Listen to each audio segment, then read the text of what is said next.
अभी एयरपोर्ट पर जो जो शादी शादी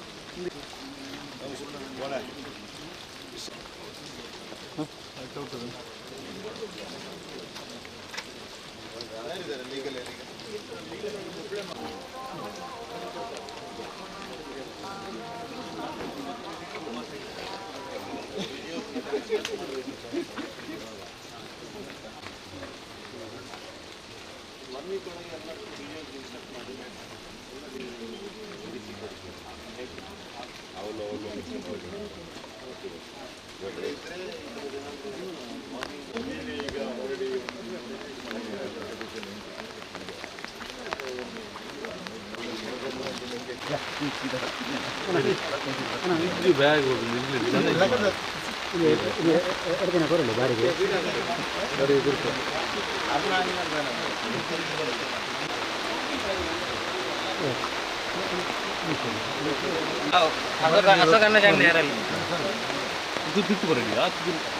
ಆ್ಯಕ್ಚುಲಿ ಇವಳು ಮತ್ತು ಪೆನ್ನಲ್ಲಿ 2ನೇ ದಿವಸದಲ್ಲಿ ಹೋಗಿದ್ದಿಲ್ಲ 10 ದಿವಸ ಮೊದಲು ಅದರಲ್ಲಿ 1 ದಿವಸ ಮೊದಲು ಸಂಜೆ ಹೋಗಿದ್ದಾಳೆ.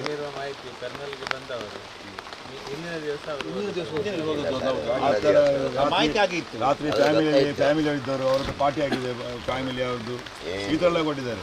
ಅವರ ಪರಿಸ್ಥಿತಿ ಹೇಗಿದೆ ಅಂತ ಅವರಿಗೆ ಗೊತ್ತು. ಅತ್ಯಂತ ದುಃಖದ ಸಂಗತಿ, ಒಂದೇ ಮನೆಯ 4 ಜನ ಪ್ರಕೃತಿಯ ವಿಕೋಪಕ್ಕೆ ತುತ್ತಾಗಿ ಮರಣವನ್ನು ಹೊಂದಿದ್ದಾರೆ. ನಾನು ಮೊದಲಿಗೆ ಕುಟುಂಬದ ಉಳಿದಿರೋ ವ್ಯಕ್ತಿಗಳಿಗೆ ಸಾಂತ್ವನವನ್ನು ಕೊಡಲಿಕ್ಕೆ ಮತ್ತು ಸ್ಥಳದ ಒಮ್ಮೆ ಪರಿಶೀಲನೆಯನ್ನು ಮಾಡಬೇಕು ಅನ್ನುವಂಥದ್ದು ಮೊನ್ನೆ ಯೋಚನೆ ಮಾಡಿದ್ದೆ. ತಹಶೀಲ್ದಾರ್ ಜೊತೆ ಮಾತನಾಡಿದ್ದೇನೆ, ಜಿಲ್ಲಾಧಿಕಾರಿಗಳ ಜೊತೆ ಮೊನ್ನೆ ಮಾತನಾಡಿದ್ದೇನೆ. ನಾನು ಈ ರೀತಿಯ ಪರಿಸ್ಥಿತಿ ದಕ್ಷಿಣ ಕನ್ನಡ ಜಿಲ್ಲೆಯ ಹಲವು ಭಾಗಗಳಲ್ಲಿ ಇವತ್ತು ನಮ್ಮ ಸಮತಟ್ಟು ಪ್ರದೇಶ ಅಲ್ಲದಿರುವ ಕಾರಣಕ್ಕೆ, ವಿಶೇಷವಾಗಿ ಮಳೆ ನೀರು ಹೋಗಲಿಕ್ಕೆ ಸರಿಯಾದ ವ್ಯವಸ್ಥೆ ಇಲ್ಲದ ಕಾರಣಕ್ಕೆ ಈ ರೀತಿಯ ಸಮಸ್ಯೆಗಳಾಗ್ತಾ ಇದೆ.